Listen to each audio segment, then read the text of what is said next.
அதில் ஒரு சின்ன ஏரியாவை கோஎக்ஸிஸ்டிங்னா என்ன மக்களும் ராணுவமும் கோஎக்ஸிஸ்ட் பண்ணுவாங்க இல்ல அதான் கோஎக்ஸிஸ்டன்ஸ் அது கரெக்டா கேம்பல் இருக்கும் அது அந்த ஏரியா வெச்சு பண்ணி அது மக்கள் ஓடு சொல்லிக்கலாம் இந்த விதமான கோஎக்ஸிஸ்ட் இப்போ இந்த அவருக்கு நிலங்கள் இருக்கின்றன அல்லது வீடு கட்டத்துக்குள் வாய்ப்பு இருக்கிறதா அந்த 2000 குடும்பங்களும் யாழ்ப்பாண மாவட்டத்துல வட மாகாணம் அப்ப வேற மாவட்டங்கள் தொடர்பாக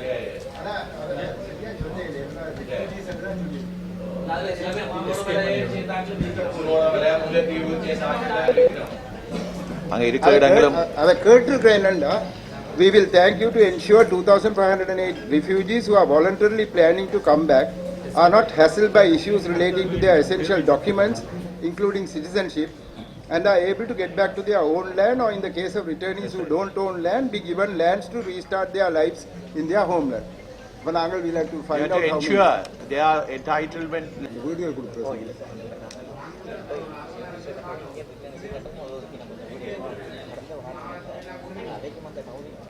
ஆனால் இப்ப வேற வேற இடங்கள்ல இருந்து வந்து இங்க நிலங்களை பிடிக்கிறார்கள் இருக்கிறார்கள் அப்படி எல்லாம் நடக்குது. ஆனா எங்கள்கிட்ட சரியான கணக்கு இல்லை. அடுத்த மாவட்ட ஒருங்கிணைப்பு குழு கூட்டத்தில் 14,000 பேர் பதிஞ்சிருக்காங்க. ஆனா அந்த படிவா தெளிவா இருக்கா பிரதேச செயலாளர் பிரிவா அப்ப அதுக்குரிய வழி ஒன்று தேடத்தானே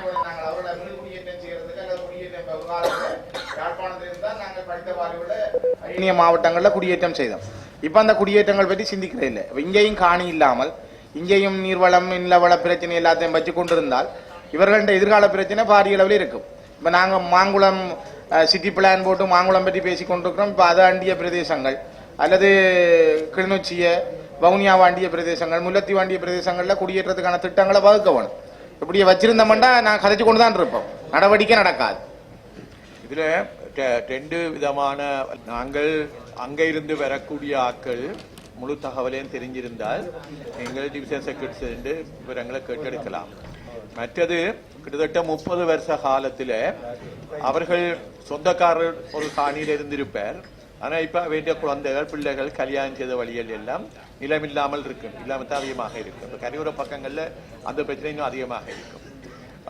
மூன்றாவது, இப்படிப்பட்டவர்கள் வருகின்ற பொழுது இன்னும் கணிசமான அளவு நிலங்கள் இராணுவத்தின் கட்டுப்பாட்டில் இருக்கிற பொழுது அவர்களுக்கு அந்த சொந்தக்காரர்கள் கூட இப்ப முகாமில் இருக்க வைக்க அந்த பிரச்சனை இருக்குத்தானே, அவர்களுக்கு கூட நிலத்தை நாங்கள் கொடுக்க முடியாத நிலைமை வரும். அப்ப அப்படி வர்றவர்களுக்கு நாங்கள் என்ன திட்டம் வச்சிருக்கிறோம், அதுக்கு ஒரு மாற்று வழி வேணும். அதுக்காக அவர்கள் அந்த நிலத்துக்கு போகாம தடுக்கிறதுக்கான விட வேணும் அந்த காணிகளை, அது முயற்சிக்க வேணும். அல்லது மாற்று வழி என்ன என்றதை பற்றி நாங்கள் ஒரு கூட்டா தீர்மானம் எடுக்க வேணும். அதுல குடியேற்றத்தை பற்றி பேசுகிறேன்னு சொன்னார். வீடமைப்பு சம்பந்தமாக நிறைய தகவல்கள் காண்பிக்கப்பட்டது. இதுல 65,000 வீட்டு திட்டம் என்று சொல்லி அந்த பொறுத்து வீட்டு திட்டம் குடியேற்ற அமைச்சால முன்மொழியப்பட்டு அந்த பொறுத்து பொருத்தம் இல்லை என்று நாங்கள் எல்லாரும் எதிராக நாங்கள் முதலமைச்சரும் சொல்லியிருந்தவர். நாங்கள் பயணமாக 65,000 வீட்டு திட்டத்தை கட்டிக்காய்கிறோம். 65,000 பொறுத்து வீடுகளை கட்டிக்காய்கிறோம். அந்த பொறுத்து வீடுகளுக்கு பொருத்தம் இல்லைன்னு நாங்கள் எல்லாரும் சேர்ந்து சொன்னாங்க. அதுக்கு பிறகு சில கூட்டங்கள்ல அதுக்கு மாற்றீடாக ஒரு முன்மொழிவு சொல்லி சொல்லப்பட்டிருந்தது என்றால் மக்களுக்கும் வீட்டு திட்டத்தை இல்லாமல் இருக்கிறதாக மட்டும் இல்லாமல் அதுக்கு மாற்றீடாக ஏதாவது செய்ய வேண்டும் சொல்லி அப்ப அதோட சேர்ந்து உள்ளூர் வங்கிகள் 5 வங்கிகள் பேசி அவர்கள் ஒரு கூட்டமாக ஒரு முன்மொழிவை கொடுத்திருந்தார்கள். அதை நாங்கள் அரசாங்கத்துக்கு கொடுத்திருக்கிறாங்க.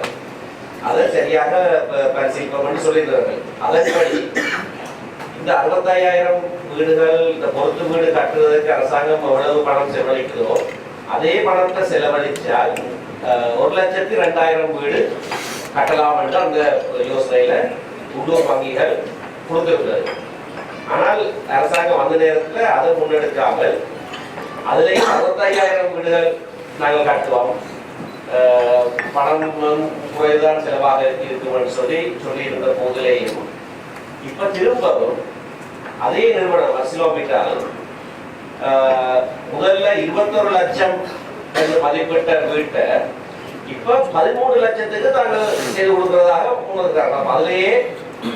அதுலயே தெரியுது என்னென்ன வசதியில கூட வைஃபை இல்ல ஆகும். அவ்வளவுதான். 200 ரூபாய் வைஃபை இல்ல ஆகும். வைஃபை 2 லட்சம் வைஃபைல போகுது குறைச்சிருப்பதாக சொல்லி ஃபர்னிச்சர் மிச்சம் இது இல்ல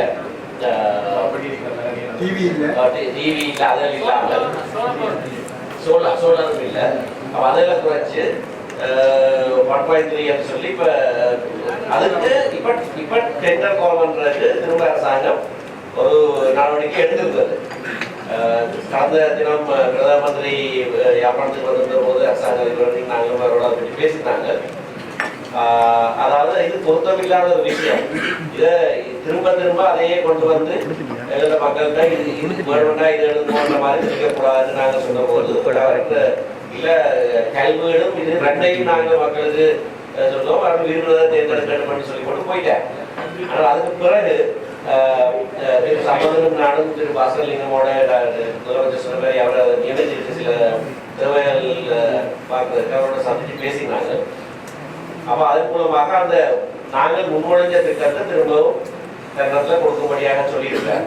அதை திரும்பவும் அமைச்சரவைக்கு முன்பாக வைத்து அதை அமல்படுத்துவதற்காக நடவடிக்கை எடுக்கணும்னு சொல்லியிருக்காரு. நான் இந்த கூட்டத்தில் கேட்கிறது இது சம்பந்தமாக எங்கள் எல்லாருக்கும் ஒரு பொதுவான ஒருமித்த அபிப்பிராயம் இருப்பதாக எனக்கு தென்படுது. அதாவது இந்த உலோக பொருத்து வீடு எங்களுக்கு பொருத்தப்பட்டது.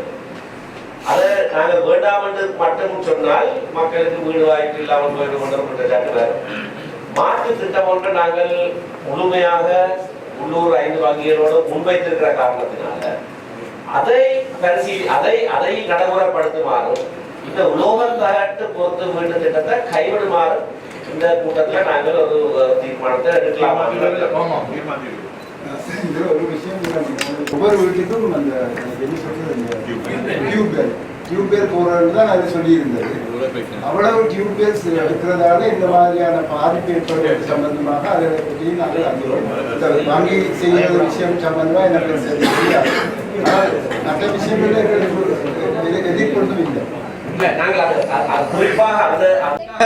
நான் இவ்வளவு விவரமாக அதுக்காக மாற்றீடாக நாங்கள் கொடுத்த திட்டத்தை பற்றி எல்லாம் உங்களுக்கு விளங்கப்படுத்தி சொன்னேன். 5 உள்ளூர் வங்கிகள் முன் வந்து அதே காசுக்கு அரசாங்கம் செலவழிக்க இருந்த அதே காசுக்கு 1,02,000 வீடு நாங்கள் செய்யலாம், அதுக்கான பணத்தை கொடுக்கிறோம் என்று ஒரு ப்ரொபோசலை கொடுத்திருக்கிறார்கள், கையெழுத்து போட்டு கொடுத்திருக்கிறார்கள். NDB வங்கி தலைமையில் 5 வங்கிகள் அதுக்கான திட்டம் வரைவு எல்லாம் கொடுக்கப்பட்டிருக்கு. ஆனால் நான் அதை குறிப்பாக சொல்ல வேண்டாம் என்று சொல்றது காரணம் என்னவென்றால், ஏதோ அதுல எங்களுக்கு இன்ட்ரெஸ்ட் இருக்கு அதை செய்யுங்கன்னு நாங்கள் சொல்ற மாதிரி இருக்கக்கூடாது. ஆனால் அப்படியான ஒரு பொறுப்பான முழுமையான ஒரு மாற்று திட்டம் ஒன்று கொடுக்கப்பட்டிருக்கு.